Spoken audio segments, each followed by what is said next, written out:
Hi everybody, it's Heather, and I know it's been a little while since I've posted here, so I just wanted to give you a pretty brief synopsis of what's been going on and what I plan to do about it. So, as you may or may not have known, another prominent wig influencer here on YouTube attempted to take my channel down by claiming copyright on content that I paid to be able to use and actually paid to have made in some cases for my blog way back in like 2016. So this was like old stuff that didn't even have a lot of views, didn't even look like this influencer's current stuff very much. I won my copyright appeals because I had receipts. I also had emails from this person when she originally sent me those files. So it was pretty easy for me to tell Google, hey, I have some claim to these. And they believed me in all 5 instances. So there are currently no copyright strikes on my channel at all. I went from 5. I went from my channel being on the verge of deletion. It was supposed to be permanently deleted from YouTube on January 31st. And I know that me saying this isn't going to make them believe me or my account of events. That's fine. That's life. You know? Like, it doesn't make me happy. One might say it makes me sad that this is how this played out.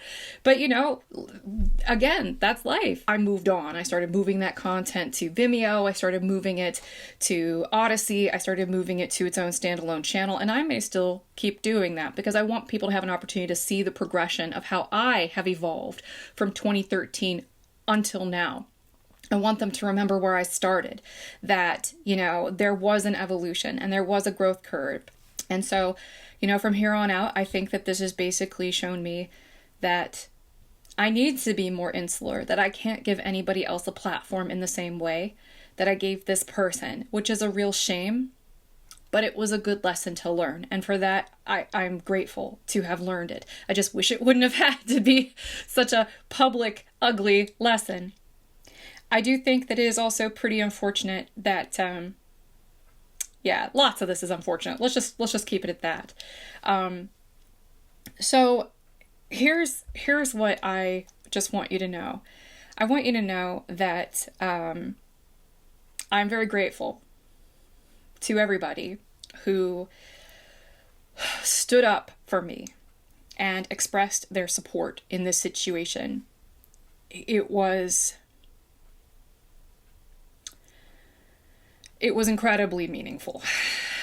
It was really, really, really meaningful because this was really hard. It's really taught me some very eye-opening lessons about influencers. And I would like you to bear with me while I try to work through that because honestly, you know, I'm autistic, and so black and white thinking is really hard for me to overcome. And it's really hard for me to not want to just say influencers are basically the worst. Like, that's really hard. It's like super tempting for me to just be like, oh, wow, I should like never try to, you know, collaborate with anybody. Yikes. I need to work through that. It's going to take time, but I wanted to say it out loud so you know that I'm going to try, that it is a work in progress. It's just going to take a while.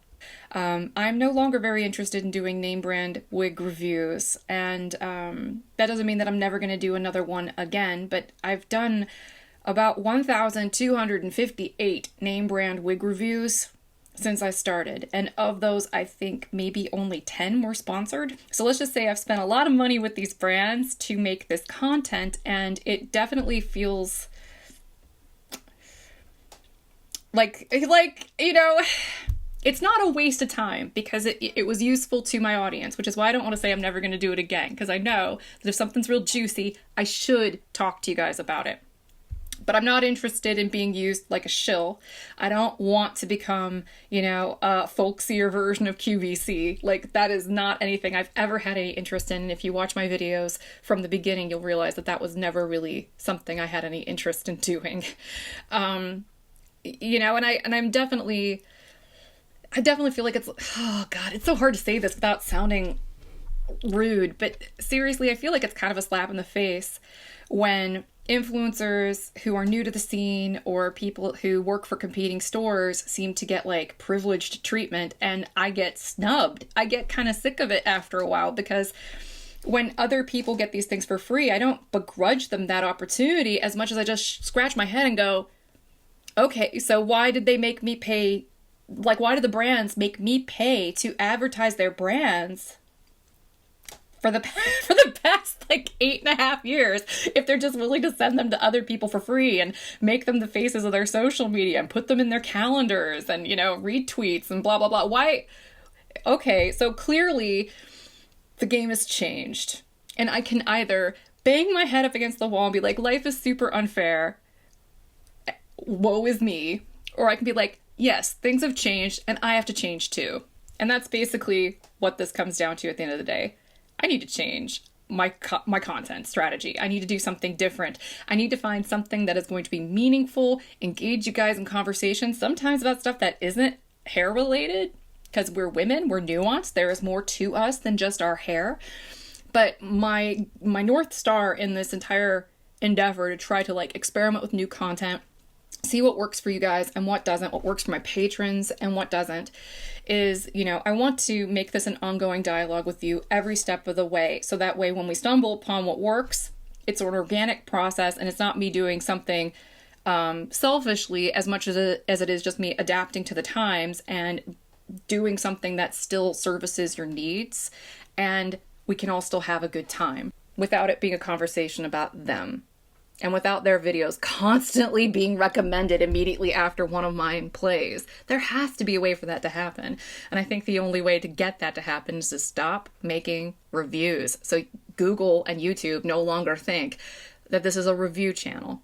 Or I could just make this channel about my stuff, like the wigs that I'm developing and the products that I'm developing, and we can have a conversation about those things here.